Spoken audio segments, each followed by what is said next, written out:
everybody, and welcome to Storm Reads, and today I am going to be talking about the best books that I read in 2022. And there are a few that I've kind of lumped together because I didn't think I needed to mention, because they were in the same series. So technically I have more than 12, but I just have it listed as 12 books here because I did kind of put some together. But anyway, it's in no real particular order except for my favorite book of the year. I will leave it till the very end. So with that, we'll just get into them. So the first one I have here is two books from the Gaslight series. So I have Murder in Chelsea and Murder in Murray Hill by Victoria Thompson. I'm sure by now everybody knows that I absolutely love the Gaslight series. I really meant to try to catch up with it this year, but it just didn't happen, so I am hoping to catch up to it next year. And this was numbers, I think number 15 and 16 in the series. And the reason these are on the list is because before this, I've only really gave the series like probably 4-star rating, which is good. I mean, I love the series, just never really reached that, like, you know, over the top. But it did whenever I got to number 15, because I have been waiting and waiting and waiting for this certain thing to happen. And I remember, I think it was in number 15, I think there was an author's note that said that the author herself struggled because she had wrote herself into kind of a wall when it come to the relationship in this series. And if you've read it, you know what I'm talking about, because it's about Sarah, who is from an upper class, and it's about Frank Malloy, who is a detective in a lower class, and during the time period it didn't mesh well, and so she kind of wrote herself into a little bit of a pickle there. And she actually asked people, like her readers, to help her try to figure out how to get past that. And it was in number 15 that we find out like how that is going to happen. And so yeah, it was a lot of fun. I really liked it. And so then that made the next book in the series. I had to read the next book like almost immediately because I wanted to know how it was going to go from there and everything. And so yeah, I really liked the Victoria Thompson's Gaslight series, and I think if you like historical mystery series, you should try it. I call it a cozy mystery series because to me it is very cozy, but it does talk about some dark topics because of the time period. So some people might not consider it cozy, but I do, and so I think if you like a cozy historical mystery series, definitely check that series out. It's great. Then the next one I have is the Hidden Legacy series, pretty much what I've read out of it, which is books 1 through 3, which is like the first trilogy, because it's like split off into trilogies. And me and my friend Barb, we read all 3 of these. We just never got to the next 3 in the series. So number 1, 2, and 3 were all great. I have Burn for Me by Iona Andrews on here, but I mean all 3 of them could have been on here. It's an urban fantasy series. It's just great. I love how they can write like this, like alpha male, like broody, kind of despicable. You just want to smack him, you know. But they also can like write a female character that can just slap them into bed. Just like, you know, they can take them on. They can hold their own with them.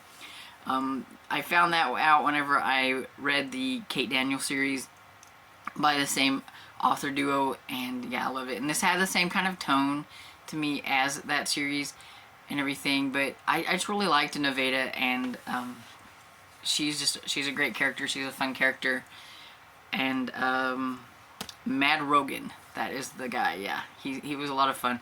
It's really hard for me to explain this series because it's got a magical system where, like, if you got like a really powerful magic, then you are a prime, and the primes have their own house families, and yeah, there's some interconflict with all this stuff going on in this one, especially with Nevada, who she has an ability that she doesn't want nobody to know about because she can definitely be used and manipulated within the primes and all that kind of stuff. And I feel like if I say too much more about it, it would spoil things. So, but if you like an urban fantasy, you should really try it because it's just great. Then the next one I have here is The Endearment by Lavelle Spencer. I found out this year that I really, really like this author, and I could have put her books on like this my surprising list, but I wanted them to be on the best because I really like them. But yeah, I read 4 of her books, and 2 of her books got 5 stars, and that's the 2 books that I will be talking about on this list. But all 4 of her books were great. They were just a lot of fun. I really didn't think I would like. I don't know why. I don't know why I didn't think I would like them. They were a different kind of historical than I'm used to reading when it comes to romance. I usually read a lot of Regency and things like that. I don't really read like Western, like prairie type historical. Like this one is, it's in the frontier of Minnesota. So maybe I don't read a lot of American historical because I'm always reading like the English, like the Regency and things like that. So I just didn't expect to really like them, and I did it, and I'm glad. And I have a whole bunch more. Like I've been scouring the used bookstores trying to find her books, and so I can't wait to read more next year. But yeah, this one was so cute. It's about Anna who she's trying to escape a really bad situation, and so she lies to Carl, who is older, and he's looking for him like a mail order bride, and he thinks he's getting one thing and he gets something totally different. And he could have been really, really bad about things. He could have just tossed her to the side and said, you know, you lied. This is not what I was expecting. She did not say that she was bringing her younger brother with her. So now we've got like a teenage kid involved in things, and, you know, all that stuff. And their relationship, you know, it was just really sweet. It was cute. It was fun. And I just really liked it. And the next one I have is from an author also that I've never read before. And I read this during my retro romance readathon, and it was so fun. And that is Primrose Path by Barbara Metzger. Yeah. And this involved dogs, and I think that's why I liked it so much, is because of the dogs.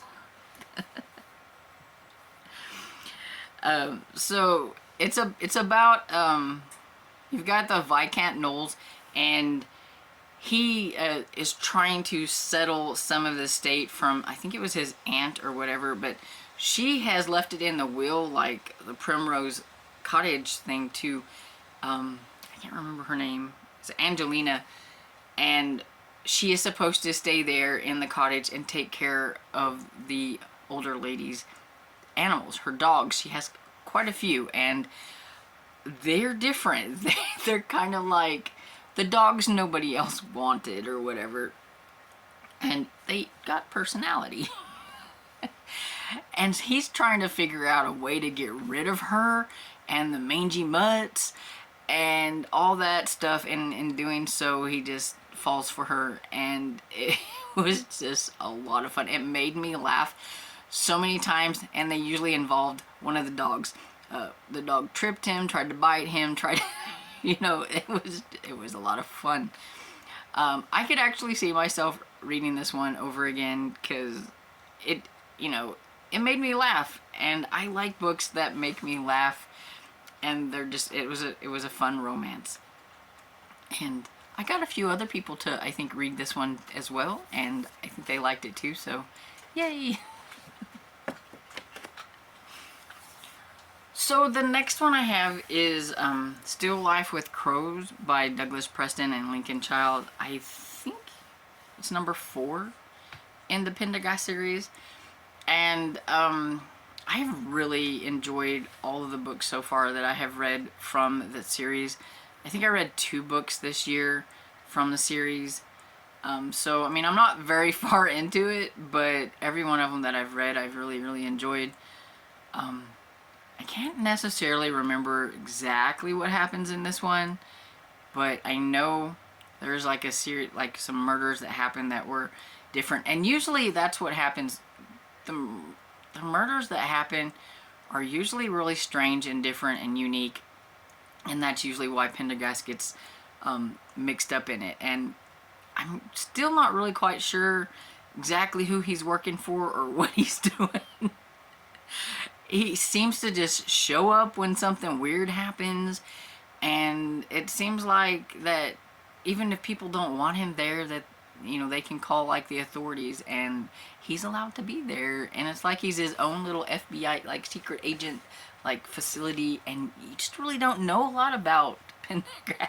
And but he meets what I liked about this one is he meets this young lady, I think her name was Corey, something like that. And anyway, he needs somebody to chauffeur him around, to kind of show him the sights and all that stuff, and she kind of gets wrapped up in it.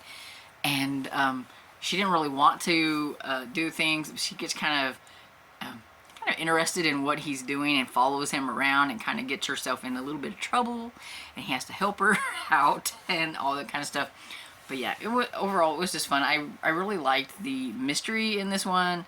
It was definitely very very supernaturally spooky, but kind of wrong turn, like kind of a wrong turn type, like the movie Wrong Turn type of scenario. The bad guys were it was messed up. It was very, very messed up. But it was a lot of fun to read. And the next book I have is Buried in a Good Book by Tamara Berry. I just absolutely love this one. It's the first book in a cozy mystery series, which I don't remember the name of the series. Okay, it's the first book in the By the Book series. I thought that's what it was called, but I wasn't sure, so I had to check. Anyway, this one was really fun because it's about a thriller writer, and her name was Tess. And she moves her and her daughter to this small town, to like this cabin that needs a lot of renovation, and it's isolated, it's in the woods, and her daughter's not very happy. And like right off the bat, she gets wrapped up into a mystery, and her and the sheriff kind of go round and round. And I thought I wasn't going to like it because I don't, I've talked about it before, I don't like it when the amateur sleuth thinks she knows more than the cops. But in this one, it was really funny because she writes books, mystery thriller type books, and so she thinks she knows more because of her, studying this stuff. And it just didn't seem horribly bad. It was funny because everybody knows her and her books, and even like the sheriff has read the books. And the funny thing is that everybody thinks that he's the main character in her books, because I guess he kind of looks like the description of and it drives him crazy because he doesn't like that. And it was just a lot of fun. And the ending was quite surprising. Who the killer was, it was a little shocking, and it was surprising, and I definitely didn't go down that avenue whenever I was trying to figure it out. And that's one of the things that I really, really liked about it, which kind of put it up there to 5-star territory instead of 4-star. So it was really good, and I can't wait to get to the next one in the series that's already out. I was waiting for it to come out on audio, and then I forgot about it because I tend to do that. And so it's definitely one that's high priority for next year. Give it a try. And so another cozy mystery that made it on the list is The Perilous Pal by Laura Bradford. The first book in this series, it's a Friend for Hire series, I didn't quite care for as much as this one. This one, it went from like 4-star territory to 5-star territory towards the end of this one too. So I really, really enjoyed how it ended, and it shocked me. But overall, I just like this one better than the setup of the first book. But basically, it is about them. I can't remember. I never can remember characters' names. But anyway, she started this friend for hire in the first book. Her friend, I think Dot. It's pretty bad that I can remember some of the other characters, but I can't remember the main character. But this older lady told her that she should start this friend for hire thing. And it's funny because once she meets these people and she starts being their friend for hire or whatever, she actually becomes friends with them, and then it's harder for her to want to charge them to be friends with, because she's like, but you know, we kind of like hanging out together, so I feel kind of weird billing you to hang out with you when we're kind of friends. So that kind of is kind of a funny part of it. But in this one, she's supposed to be being friends with this one lady, and then that lady ends up involved in her husband dies and was murdered, and the cops think she done it. And so even though she doesn't really know her, she just kind of has a feeling that she doesn't think she done it. So she's trying to figure it out. But meanwhile, you have a lot of fun casting characters in this, and one of them is like Big Max, and then you've got I think his name is John. I'm not quite sure. You have this other, this guy that she's friends with, and then this other older guy, and through some things, like, some things start to connect towards the end, and it was that connection that I think I read it, and then I had to read it again, and I was just like, I need a third book right now. I've never felt that way with a cozy before, and it scares me that she won't get another book and I'm going to be left hanging, because that happens with cozies as well, is you're never sure if there's going to be another one, and I need one. So I hope they let her have one, at least to wrap up some things, because I need it. Okay, so the next one is Reckoning by Heidi Lang and Katie Barkowski. It's the third book in the Whispering Pine series. Y'all have heard me talk about the Whispering Pine series, so I don't think I really need to go into it, but yeah. I read the second book and the third book this year during my whole reading of Spookies in October, and I loved Infestation as well, but I only gave it like 4 to 4.5, and I gave The Reckoning like 5 stars because it was just better in my opinion than the second book. I really loved the first book, and I felt like the third book was more like what I appreciated in the first book, and so that's why. But yeah, it's about Cal and why can I never remember their names?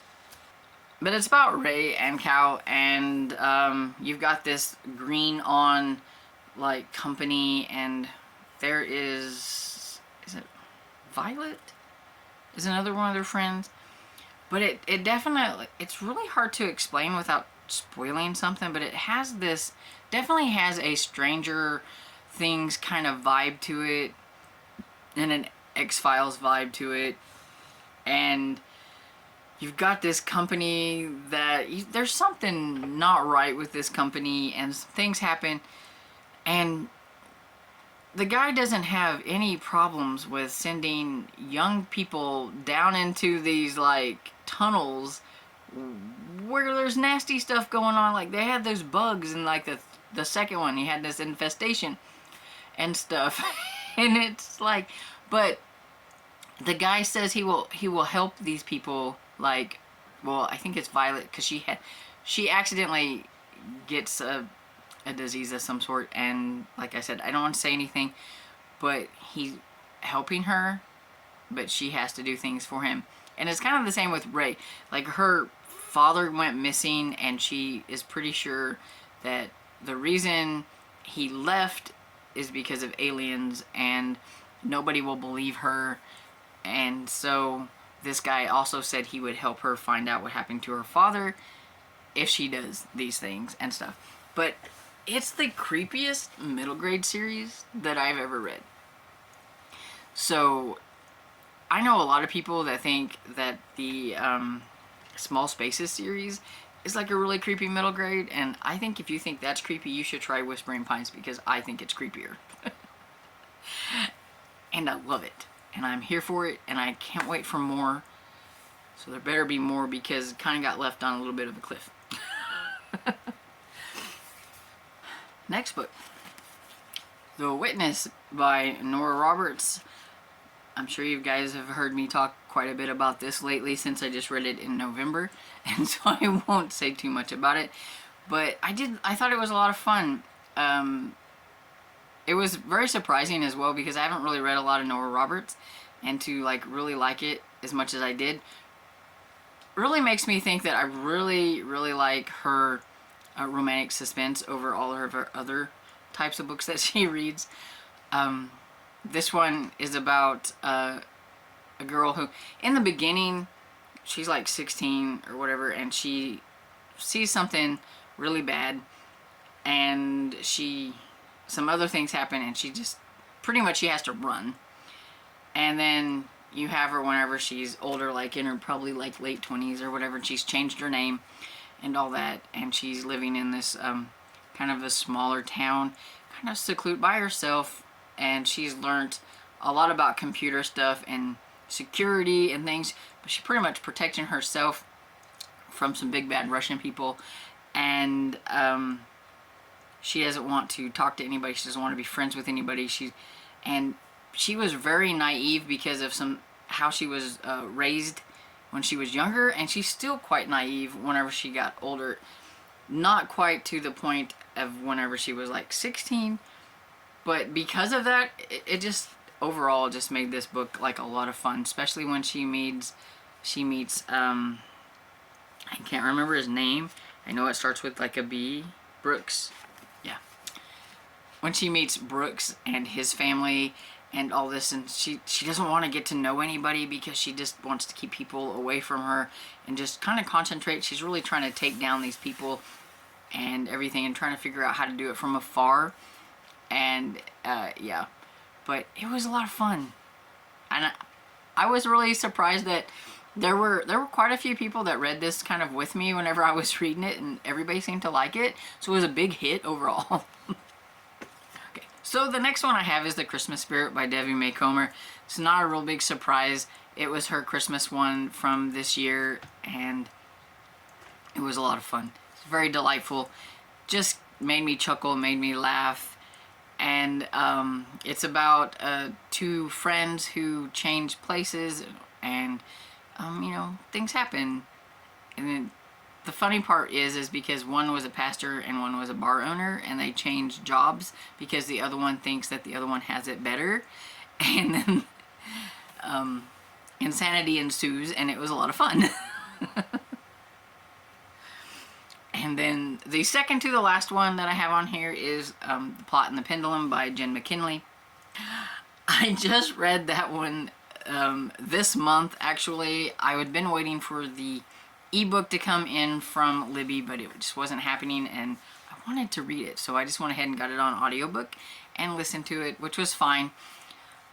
And it was a lot of fun. It was a cold case, but it's always fun being with the people from the Library Lovers series. I love Lindsay and Sully and the Crafternooners and just all of them. It's just a lot of fun. Robbie and Emma, and it's always fun.